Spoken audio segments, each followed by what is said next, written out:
అందరికీ నమస్కారం. నేను శిరీష. ఈరోజు మనతో పాటు ఉన్నారు ప్రముఖ ఆధ్యాత్మికవేత్త, ఆస్ట్రోన్యూమరాలజిస్ట్ జయప్రద గారు. అమ్మతో మాట్లాడదాం. అమ్మ నమస్కారం. నమస్తే అమ్మా. శ్రీమాత్రే నమః. అమ్మ, చూస్తుండగా ఈ 2025 సంవత్సరం ముగిసిపోయింది. 2026 ఆంగ్ల నూతన సంవత్సరం ప్రారంభమైంది. సో ప్రతి ఒక్కరికి ఉండేదే తమ రాశి వారికి ఎలా ఉండబోతుందని, ముఖ్యంగా ఈ 2026లో తులారాశి వారికి ఎలా ఉండబోతుంది అంటారు? ఎలాంటి జాగ్రత్తలు తీసుకోవచ్చు అంటారు? తప్పకుండానన్నా. అయితే ఎవ్రీ ఇయర్ మనం చూసుకోవాల్సింది ఏంటంటే ఉగాది నుంచి ఉగాది ఫలితాలు తీసుకోవాలి. అయితే ఇప్పుడు ఉగాది ఫలితాలు ఎప్పుడు కూడా మనకి మంచో చెడో దాంట్లో తెలుస్తుంటుంది. చాలామంది ఏంటంటే పూర్వం జాతకం చెప్పుంచుకునే ముందే పొద్దున్నే పచ్చడి చేసి పెట్టేవాళ్ళు ఉగాది పచ్చడి. ఆ పచ్చడి నోట్లో వేసుకునే వాళ్ళకి తెలిసిపోయింది ఆ సంవత్సరం వాళ్ళకి ఎలా ఉంటుందో. నోట్లో వేయగానే తీపి వచ్చిందా సంవత్సరం అంతా తీయగా నడుస్తుందని అర్థం. నోట్లో వేయగానే చేదు వచ్చిందా ఆ సంవత్సరం కాస్త చేదుగా కనిపిస్తుంది. కొన్ని సంఘటనలు మనం చేదు అనుభవాలు ఉంటాయి, మనం భరించే శక్తి తెచ్చుకోవాలి మనం అనుకునేవాళ్ళు. తర్వాత పులుపు వచ్చిందా కొంత కష్టంగా ఉంటుంది, కష్టపడాలి కాస్త అని చెప్తాను. ఇవన్నీ కూడా అలా ఉండేవి. దాంతో ఈ ఉగాది ఈ ఫలితాలన్నీ కూడా ఏంటంటే ఏదో దేవాలయంలోని పుణ్యక్షేత్రాలు జరిగేవి కనుక అక్కడ వింటూ ఉంటే ఏమవుతుందంటే భగవంతుడి సన్నిధానం కదా. అప్పుడు ఏదైనా కష్టం ఇలా ఉంది ఈ సంవత్సరం ఈ రాశి వాళ్ళకి బాగాలేదంటే ఇలా భగవంతుడికి వెళ్ళి స్వామి ఇలా అంటున్నారు, నువ్వే చూసుకో అనుగ్రహించను అనేసి ఆ పంతులు గారు ఏం కాదండి మనోవాంఛ ఫల సిద్ధిరస్తు అని చెప్పేసి ఆయన దీవిస్తూ తీర్థం ఇస్తూ చెడకోపం పెడితే ఇంకా వాళ్ళు అనుకున్నవన్నీ నెరవేరుతానంటే అర్థం. ఎందుకంటే అక్కడ భగవంతుడు సాక్షిగా చెప్పేశారు కదా. అలా ఫలితాలు ఎప్పుడు కూడా మనకి మారే అవకాశం ఉంటుంది. అయితే ఇప్పుడు ఈ ఆంగ్ల సంవత్సరం ఈ ఫలితాలు అందరికీ ఏంటంటే జనవరి నుంచి డిసెంబర్ దాకా ఎలా ఉంది, ఇయర్ మారుతుంది కనుక మన లైఫ్ మారుతుందా అనే ఒక కుతూహలం అందరికీ ఉంది. దానివల్ల ఏంటంటే కొంతమంది తెలుసుకోవాలనుకుంటున్నారు, దానికి చెప్తాం.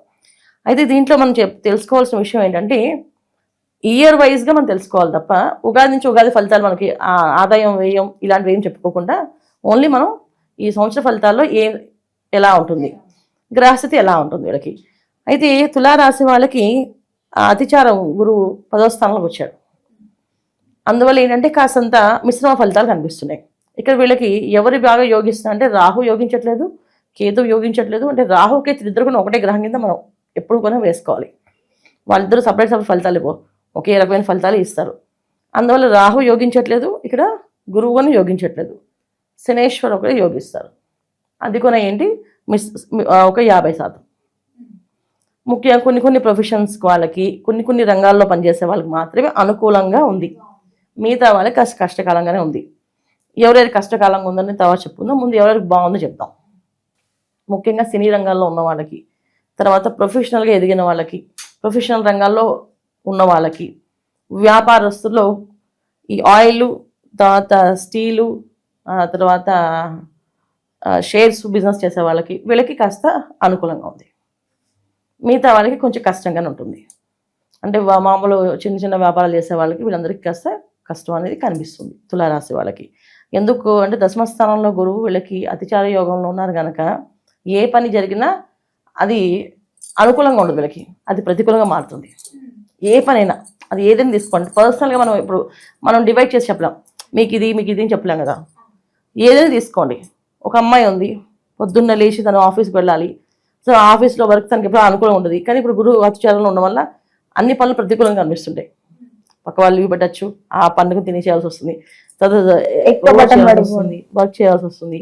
ఏదైనా మాట అంటే అది కోపంగా ఎదుటి వాళ్ళు తీసుకొని ఈమెని ఇంకా టార్గెట్ చేసే అవకాశం ఉంటుంది. చాలా వరకు ఇప్పుడు ఏంటంటే చిన్న విషయాలు కూడా మనం ట్రోల్ అవుతున్నాం కదా. అలాంటి సందర్భాల్లో ఉన్న వాళ్ళు ఎవరైనా సెలబ్రిటీస్ ఉంటే ఈ తులారాశిలో తొందరగా ట్రోల్ అయ్యే అవకాశాలు ఎక్కువగా కనిపిస్తుంటాయి. ఊరికి చిన్న విషయాలు కూడా వాళ్ళు బాగా ట్రోల్ చేసి వాళ్ళు బాగా ఇబ్బంది పెట్టి ఎందుకురా మాకు ఈ జీవితం అనే స్థాయి తీసుకెళ్ళిపోతుంది. ఇది తులారాశి వాళ్ళకి ఈ సంవత్సరంలో తీసుకోవాల్సిన జాగ్రత్తలు. వీళ్ళు గురువు మారే వరకు వీళ్ళు కాస్తంత ఇబ్బందులు కనిపిస్తున్నాయి.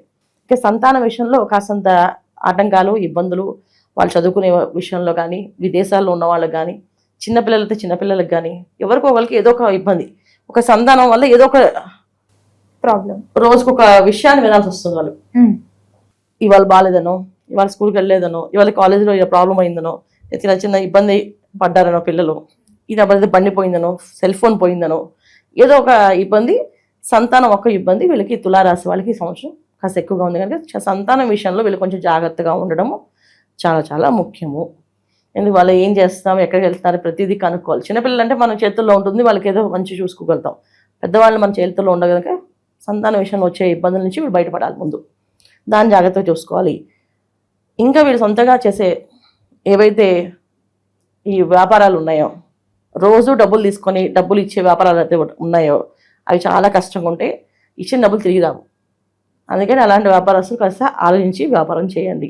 ఈ సంవత్సరం కాస్త పెద్ద పెద్ద మొత్తంలో అప్పులు ఇవ్వకుండా ఉంటే వీళ్ళు అనుకూలంగా మారే అవకాశం ఉంటుంది. అంటే వీళ్ళకి అన్ని అనుకూలంగా మారే అవకాశం ఉంటుంది. అమ్మ ముఖ్యంగా మరి విద్యార్థులకు ఎలా ఉండబోతుంది అంటారు ఈ ఇయర్ మొత్తం? విద్యార్థులకి బాగా బద్ధకాన్ని ఎక్కువ ఇస్తున్నారు మా. అంటే వీళ్ళు ఏ విషయమైనా సరే బద్దకించి ఆ టైం వచ్చినప్పుడు చదువుదాలి అనుకుంటారు. కొంతమంది ఓవర్ కాన్ఫిడెన్స్లో ఉంటారు. అంటే మాకు ఇవన్నీ వచ్చేసాయి, రేపు నేను ఎగ్జామ్ హాల్లో రాసేస్తాను. కానీ ఇక్కడ 10వ స్థానంలో ఎప్పుడైతే గురువు అధిచారంలో ఉన్నారో అక్కడ వీళ్ళు చదువుకున్న క్వశ్చన్స్ రావు, వేరే వస్తాయి. వేరే ఏదో అంటే 100% వీళ్ళకి తెలుసున్నాయి అవన్నీ వచ్చేస్తాయని అనుకున్న వాళ్ళకున్నా అక్కడ ఇబ్బంది పడే అవకాశం ఖచ్చితంగా ఉంది. అప్పుడు వాళ్ళు అక్కడ చాలా కష్టపడతారు. అలాగే విదేశాల్లో వెళ్దాం అనుకున్న వాళ్ళు వీసా వచ్చేస్తా అనుకున్న కూడా వీసా రిజెక్ట్ అయ్యి లాస్ట్ మూమెంట్లో కాదు అని చెప్పే అవకాశాలు కూడా ఎక్కువగా ఉన్నాయి. అందుకని ఏంటంటే తులారాశి వాళ్ళు ఈ సంవత్సరం అంతా ఏంటంటే చాలా జాగ్రత్తగా ఉండడం అనేది చాలా ముఖ్యం. ఏ విషయంలో అంటే ఏ పని చేసినా శుభశకునాలు చూసుకొని పనులు చేయడం. అంటే ఇవాళ మంచి రోజా కాదా తెలుసుకొని ఆ ప్రకారం వెళ్తే వీళ్ళకి కలిసి వస్తుంది. లేకపోతే అన్ని ఎదురు దెబ్బలు అనేది వీళ్ళే కావాలి, వీళ్ళే కష్టం తెచ్చుకుంటూ వెళ్ళి అలాంటి పరిస్థితి వీళ్ళకి తులారాశి వాళ్ళకి ఈ సంవత్సరం. వీళ్ళు జాగ్రత్తగా తీసుకోవాల్సిన నిర్ణయాలు చేసే వాళ్ళని గురువులు అడగడము, గురువు ఏం చెప్తే అది చేయడము, దీనివల్ల వీళ్ళకి మంచి అనుకూలంగా ఉంటుంది. కొంతమంది ఇంట్లో పేరెంట్స్ చెప్తూ ఉంటారు, నాన్న ఇవాళ చేసి వెళ్ళు అని చెప్పేసి పట్టించుకోరు. ఇవన్నీ పట్టించుకుని వెళ్తే పనులు అవుతాయా అనేసి. కానీ ఈ సంవత్సరం వీళ్ళు పట్టించుకుని వెళ్తే పని ఈజీగా అవుతుంది వాళ్ళకి, లేకపోతే అది ప్రతికూలంగా మారే అవకాశం ఉంది. ఇది తులారాశి వాళ్ళకి ఈ సంవత్సరంలో మనం ఇచ్చే ఫలితాలు ఏంటంటే ఒక 50% వరకు మంచి ఫలితాలు, మిగతా 50% మిశ్రమ ఫలితాలు ఉన్నాయి. అమ్మ ఓవరాల్గా చూసుకుంటే మరి ఈ ఇయర్ మొత్తం అనుకూలంగా ఉండాలంటే వీళ్ళు ఏ దైవాన్ని పూజించమంటారు, ఏ దైవారాధన చేయమంటారు, అలాగే ఎలాంటి పరిహారాలు చేయొచ్చు అంటారు? లక్ష్మీ నరసింహస్వామి ఆరాధన, ప్రతి శుక్రవారము లక్ష్మీ నరసింహస్వామి ఆరాధన చేయడము, జాజి పూలతో అమ్మవారికి పూజ చేయడం. సో ప్రతి శుక్రవారం ఈ జాజి పూలతో వీళ్ళు పూజ చేయడం వల్ల వీళ్ళకి అన్ని అనుకూలంగా మారే అవకాశం ఎక్కువగా ఉంటుంది. లక్ష్మీ నరసింహస్వామి క్షేత్రాలు అహోబిలము అలా వెళ్ళి రావడం, దర్శనం చేసుకొని రావడం.